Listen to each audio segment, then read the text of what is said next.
ভাষা বুঝতে পারলে কি দারুণটাই না হতো। বিশেষ করে পশুপ্রেমীদের জন্য এটি একটি বিশাল চমক। এবার কুকুরের ডাকের অর্থ বুঝতে সক্ষম কৃত্রিম বুদ্ধিমত্তা মডেল তৈরি করেছেন যুক্তরাষ্ট্রের মিশিগান বিশ্ববিদ্যালয়ের বিজ্ঞানীরা। নিশ্চয়ই কৌতূহল হচ্ছে কিভাবে সম্ভব এটি, সেটাই জানাবো আজকে ইউরেকায়। স্বাগতম ইউরেকায়, আপনাদের সঙ্গে আছি আমি জেবা সাজিদা মৌ।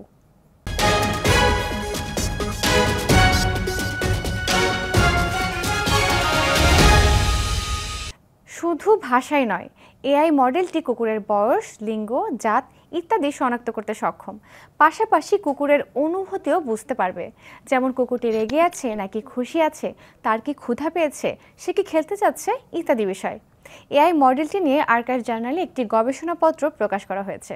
মিশিগান বিশ্ববিদ্যালয়ের অধ্যাপক ও ল্যাবরেটরি পরিচালক বিজ্ঞানী রাদা মিহালচা জানিয়েছেন, এআই মডেলটি তৈরির জন্য মানুষের কথা বুঝতে সক্ষম স্পিচ প্রসেসিং প্রযুক্তি ব্যবহার করা হয়েছে। ফলে এআই মডেলটি কণ্ঠস্বরের ওঠানামা ও উচ্চারণের পার্থক্য করতে পারে। এরপর এআই মডেলটিকে কুকুরের আচরণ শনাক্তের প্রশিক্ষণ দেওয়া হয়েছে। প্রাণীদের সম্পর্কে এখনও অনেক কিছুই অজানা থাকলেও এআই মডেলটির ব্যবহারের মাধ্যমে এখন প্রাণীদের সঙ্গে যোগাযোগ করা সম্ভব হবে। এখন জন্ম সনদ দিয়ে খোলো বিকাশ স্টুডেন্ট অ্যাকাউন্ট, নিজের বিকাশ নিজে কর। এই যুগান্তকারী গবেষণার যাত্রার শুরুতে প্রধান যে চ্যালেঞ্জটি ছিল তা হলো মানুষ আর কুকুরের ভোকাল কর্ডের মাঝে পার্থক্য। মানুষের কথা শনাক্ত করা যতটা সহজ, কুকুরের কথা বোঝা ঠিক ততটাই কঠিন ছিল।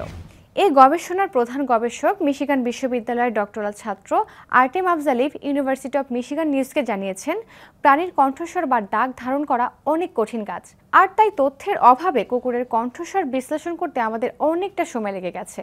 তাই তারা করলো কি, একদম শুরু থেকেই গবেষণা করার পরিবর্তে ভিন্ন একটি বুদ্ধি খাটালো। যে এআই মডেলগুলো মানুষের কথার ধরন বুঝতে ইতিমধ্যে ব্যবহৃত হচ্ছে, তারা সেগুলোই ব্যবহার করলো এবং এই এআই মডেলটি মানুষের ভাষা ও কথার ধরন কতটা শনাক্ত করতে পারে তা বোঝার চেষ্টা করলো। ভাষা অনুবাদ এবং ভয়েস টু টেক্সটের মতো প্রোগ্রামগুলোর সুবাদে এ ধরনের এআই মডেলের অভাব নেই। তো এই মডেলগুলো মানুষের কথার সূক্ষ্মতা, যেমন স্বরের ওঠানামা এবং উচ্চারণের পার্থক্য বুঝতে পারে এবং এই তথ্যগুলো সাজিয়ে কম্পিউটারের বোধগম্য একটি ফরম্যাটে রূপান্তর করে। এরপর কম্পিউটার সেই তথ্য থেকে শব্দগুলোর অর্থ শনাক্ত করে কে কোন কথাটি বলছে তাও জানাতে পারে। সেরকম একটি এআই মডেল হচ্ছে ওয়েব টু ভেক2, যেটা অবশ্যই মানুষের ভাষা অনুবাদে ব্যবহৃত হয়। এরপর এই গবেষণা দলটি ৭৪টি কুকুরের ডাক সংগ্রহ করলো। এই কুকুরগুলোর মধ্যে সব ধরনের জাত, লিঙ্গ এবং সব বয়সের কুকুর ছিল। কিছু কুকুরের ডাক ছিল অচেনা মানুষ দেখে আক্রমণাত্মক ডাক, কিছু কুকুরের ডাক ছিল ভয় পাওয়া, আবার কিছু ছিল হাসি খুশি মেজাজের, কিছু মন খারাপ মেজাজের, আবার কিছু ডাক ধারণ করা হয়েছে খেলারত অবস্থায়। ফলাফল ছিল চমকপ্রদ। দেখা গেল এআই মডেলটি কণ্ঠস্বর শুনে বিভিন্ন কুকুরের জাত, লিঙ্গ এবং বয়স নির্ভুলভাবে নির্ণয় করছে। মডেলটি ৭০% নির্ভুলভাবে কুকুরের ডাক বুঝতে পারছে, কুকুরের জাত শনাক্ত করতে পারছে ৬২% এবং লিঙ্গ শনাক্ত করতে পারছে ৬৯%। এমনকি কুকুরের ডাকটির পিছনে কুকুরটির মনোভাব, অর্থাৎ কুকুরটি রেগে আছে কিনা, আক্রমণাত্মক কিনা, কিংবা শুধুই বন্ধুভাবাপন্ন হয়ে খেলতে ডাকছে, এসবও বুঝতে পারছে। এই ফলাফল থেকে কিন্তু বোঝা যায় মানুষের কণ্ঠস্বর থেকে পাওয়া প্যাটার্নগুলো পশুর কণ্ঠস্বর শনাক্ত করতে অনেক বড় ভূমিকা রাখতে পারে। বিজ্ঞানী রাদা মিহালচা বলছেন, পশু পাখিদের সম্পর্কে আমাদের এখনও অনেক কিছু জানার বাকি। এই প্রথমবারের মতো মানুষের কথা বোঝার জন্য ব্যবহৃত কৌশলগুলো পশুর ডাক শনাক্ত করতে ব্যবহার করা হয়েছে।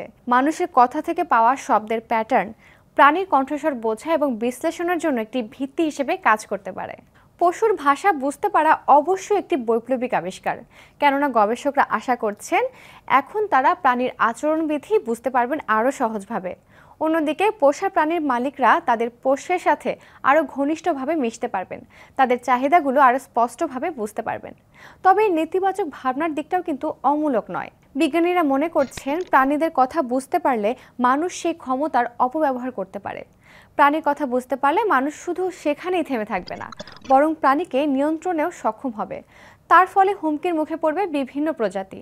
তার উপর কৃত্রিম বুদ্ধিমত্তা যেভাবে এগোচ্ছে, এআই রোবট ব্যবহার করে মানুষ সহজেই অন্য প্রজাতির সঙ্গে যোগাযোগ স্থাপন করতে পারবে, যার ফলে বন্য প্রজাতির উপর মানুষের আধিপত্য আরও বেড়ে যাবে। প্রযুক্তির অপব্যবহার সবসময় বয়ে এনেছে অমঙ্গল। মানুষ এই প্রযুক্তিকে কিভাবে ব্যবহার করবে সেটা সময় বলে দিতে পারবে।